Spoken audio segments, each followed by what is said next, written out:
Hi, my name is Case Silva, luxury redeveloper here in San Diego, and I'm going to bring you through one of my remodels. We just put on the market 14 days ago. We've received a couple offers. I'm going to show you a few things that we did to make our property stand out versus a lot of the other properties on the market. Come inside. So when I went and I bought the property, it was on the MLS, it was for sale. It went out of escrow a couple times with some other investors here in town. One of the big things that caught my eye were the high ceilings. Buyers love that right now. They really hate feeling confined. A couple other things I noticed is some of the other properties that have sold that didn't do super well, they removed this wall and you had this whole area right here that's kind of flowed in it. It didn't really make sense. So one thing we did was keep the wall here, create some separation. On one of the design plans, we went and put this, I don't even know what you would call it, but it's just something that catches your eye right when you walk in the door. The kitchen originally was super small, and this was probably my biggest concern is this was all the laundry room originally.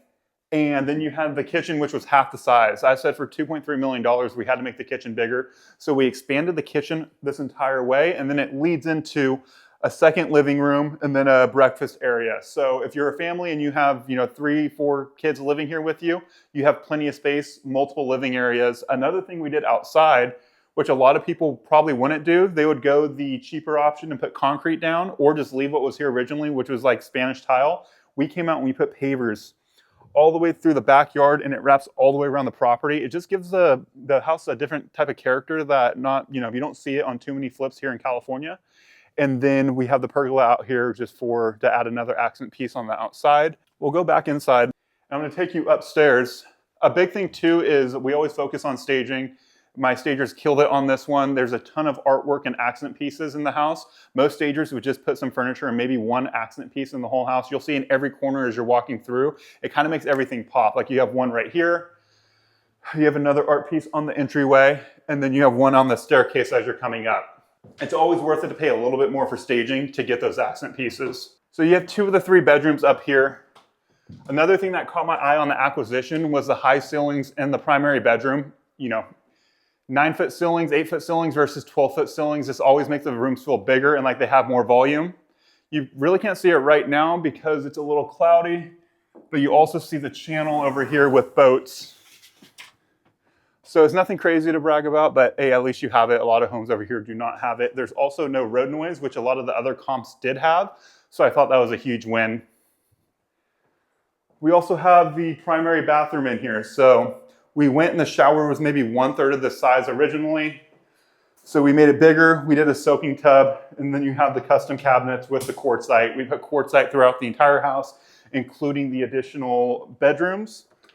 And then we did a walk-in closet right here with built-ins. I always try to put built-ins in the closets when I can instead of just doing the rod and shelf. Also, we added the laundry room up here so it wasn't downstairs in the kitchen. It's always a nice touch to have it on the main living level where the primary bedroom and the additional bedrooms are. Then you have a secondary bedroom upstairs. We did a full remodel in the bathroom. Again, the custom cabinets and quartzite countertops are always a nice touch. Another good sized bedroom. And a main selling point on why I bought this property is downstairs there's an additional bedroom. Why that's important is you have a lot of families now that are moving in, grandparents to live with them in the property, and they won't buy the home if all the bedrooms are upstairs. Downstairs, you have an additional bedroom and then a really nice bathroom that guests would use if they need to use the bathroom while they're visiting you. Each bathroom is designed like a primary. A lot of investors will go and they'll go cheap in the additional bedrooms and go expensive in the primary bedroom.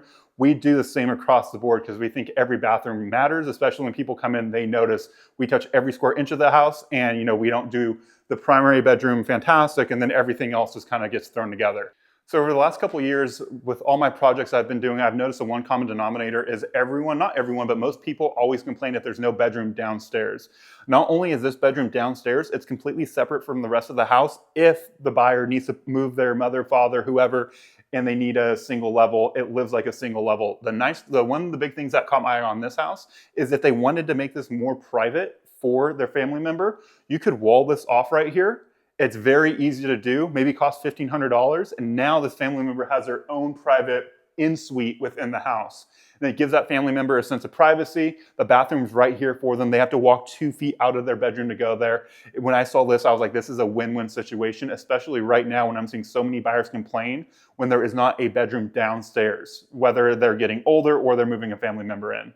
And not every house will have this sort of layout. Sometimes you have to create the space. So there's been times where, all the bedrooms are upstairs and we'll have to go and kind of figure out where can we add a bedroom and bathroom downstairs just in case that buyer needs a space for a family member, or if they don't, at least they can use it as an office. There's always multiple ways to play this extra bedroom downstairs. $1 million question is, where did I find this property? It was on the market on the MLS. It actually fell out of escrow twice. The first buyer, they canceled. The second buyer was an investor that they couldn't get the financing on it, from my understanding. And I always tell agents, I'm usually not the highest offer, but I'm always the most consistent offer, and I will close. So after it fell out twice, there 3 other offers came in, including mine. Mine was not the highest, and that agent picked me just because of my credibility with my track record.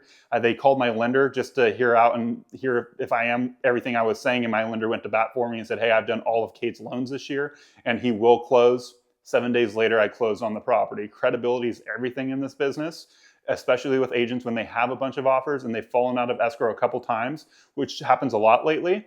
You need the credibility packet. You need your lender to go to bat for you. That's why you have to always use the same lender over and over and over again, and always perform, because agents will check to see if you're living up to everything you said you will in the initial offer.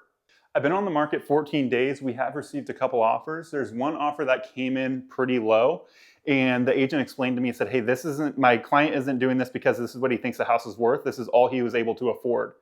Most investors would not even respond to that offer. I went and said, okay, I hear you. I went and I found a lender that can do a way better rate than what they were being quoted, better terms, better everything. By doing that, his affordability increased. So I went to the buyer, I got on the phone with the buyer and his agent, which is very unconventional, but I do it all the time. I've been doing it all year, and my escrows have gone a lot more smoothly, and I've actually put a lot of deals together that were pretty far apart by getting on the phone with the buyer as a seller. And I said, hey, I can't do the price that you wrote the offer at.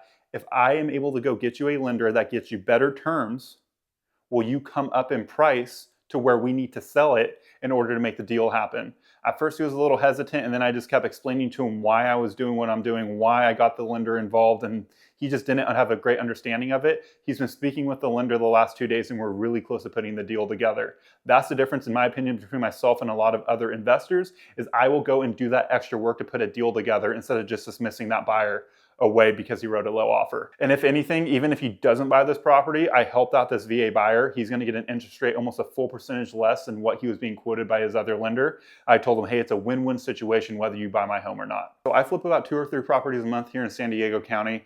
I do work just like this every single day. If you have any deals or opportunities that you're looking to sell in San Diego County, if you're the listing agent or even you're a buyer's agent and you know about a property, shoot me a DM, KJ Silva on Instagram. I'd love to work with you and give you a beautiful property to sell.